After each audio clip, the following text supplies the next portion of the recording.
Hi there, friends. This is Miss M back with a video about songs. Now, I know you might have found a lot of songs that I am singing, probably with Mark playing his guitar.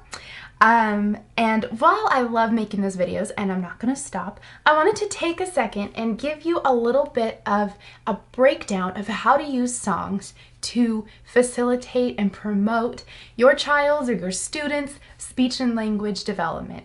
In preschool, one of the things we like to do is use lots and lots of visuals, and they really come in handy. And so one thing that we can do with our songs is break them down visually. So while we might sing "If You're Happy and You Know It," it has a lot of great action words, right? We clap our hands, we pat our tummy, we pat our head, we touch our nose, we stomp our feet, we shout hooray. It might be helpful for a child when they have a visual as well. It might be helpful because it cues them of what's coming next. It reminds them about where we're at in the song. And the way that I've set this one up is it gives the ability to choose. So I might give a child a choice if they want to clap their hands next or close their eyes, and they can choose. And then the fun, of course, the fun part of putting on an icon or taking it off is really helpful. So if you have a way to incorporate visuals, that's my first thing when talking about songs. Now, even if you don't, I'm using this right now just to give you an idea of how I do things in my preschool speech setting.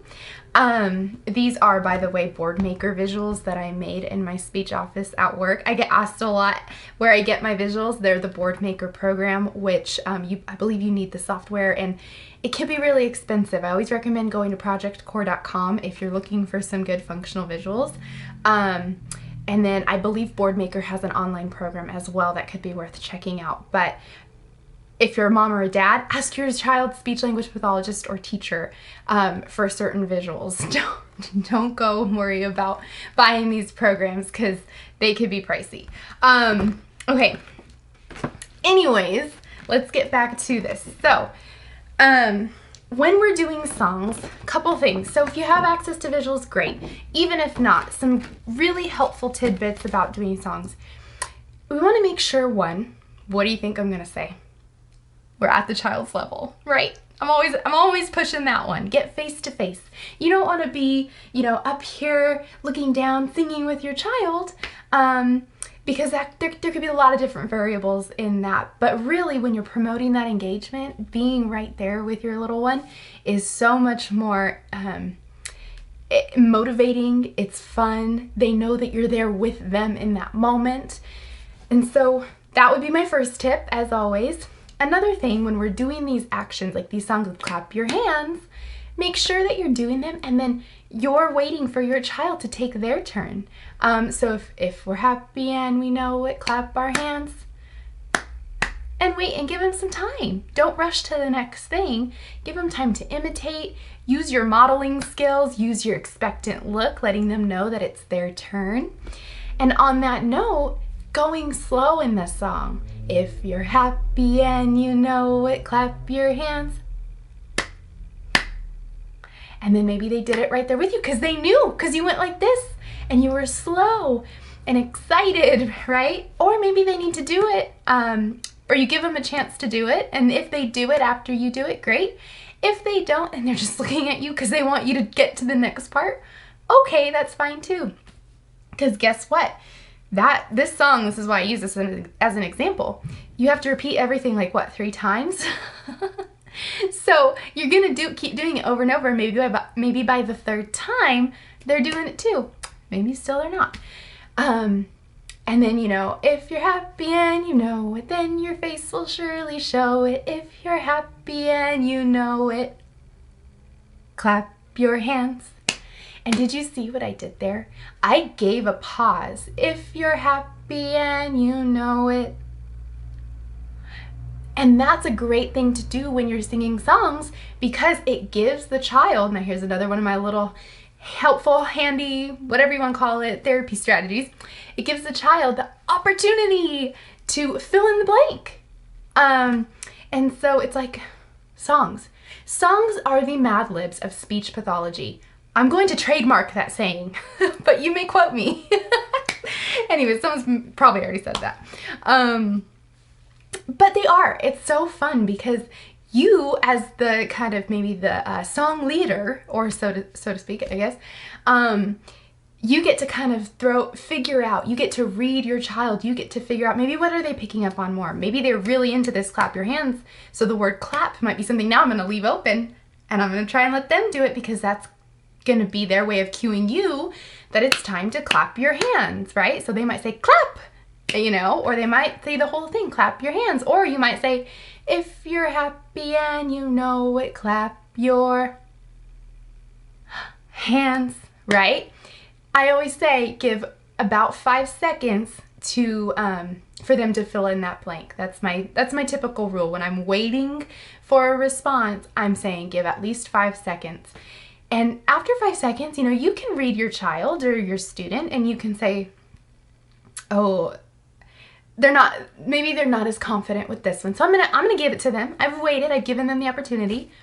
But be careful, make sure you're reading all their communication attempts, because maybe you say clap your and they went like this, or they put their hands up.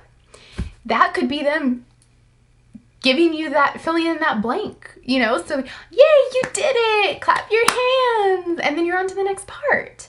So those are some really key things, and this is one of the reasons why, as much as I love a good, you know, YouTube song or you know, pulling up a favorite tune on my phone or something, it's always good to get that personal interaction, to do these songs without the fast-paced YouTube song video or music video. Really, Marie, did you just say that?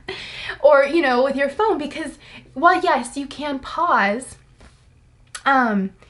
and you might be able to slow the tune down, sometimes it takes away from that interaction that you get to have, that back and forth that you're building in person, right? IRL, in real life.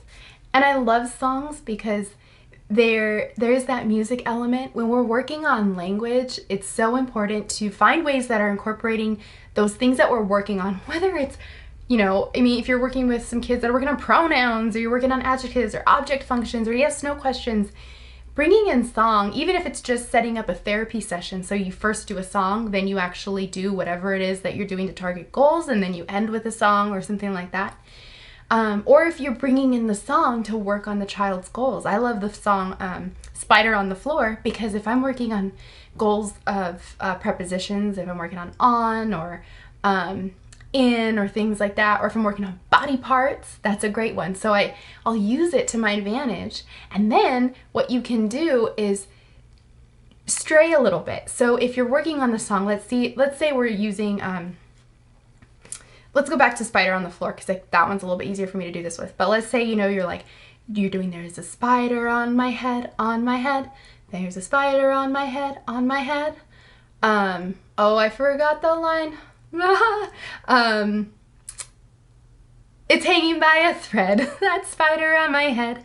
There's a spider on my head, right? Then you can go, what else is on my head? What's this? And so you can start building on that, right? Or, you know, if you're doing arm, what else is on my arm? You know, those are my fingers, what's on my fingers? And then go back to the song, get back to your next verse. But you can take those little moments, those little gifts and opportunities to kind of work on a couple extra things and then bring it back.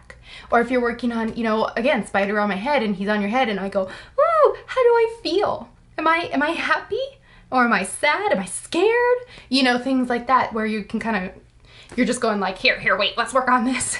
But you're doing it in a fun way. And it's like really creative and you're masking it, right? There's your little tip. You know, and I totally get, you know, sometimes songs like, okay, here's a really good example of this. Sometimes songs are needed for more of a calming situation. It's not necessarily something where you're trying to add all these speech and language demands with.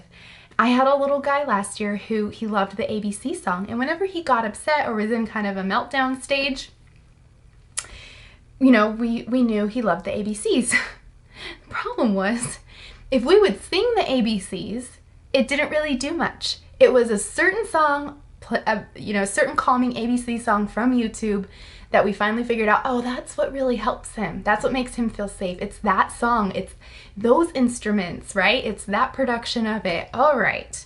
And so in those instances, yeah, you know, I'm not going to sit there and force my voice on it. I had another little guy once, I was trying to sing him a song. I don't think I was singing it in the right key for him. I found out. Yeah, I found out. He basically pushed me away and was like, no! And then I think he covered his ears, and I just was like, gonna need to work on my singing. And so sometimes it's not the thing. It's not. And you need to, maybe if you do want to incorporate that music, because music is great, right? I'm not trying to discount the, or discredit, you know, those YouTube videos that have some of our great preschool songs or other sources, because I think that if you can incorporate it, even if it means you're not the one doing it.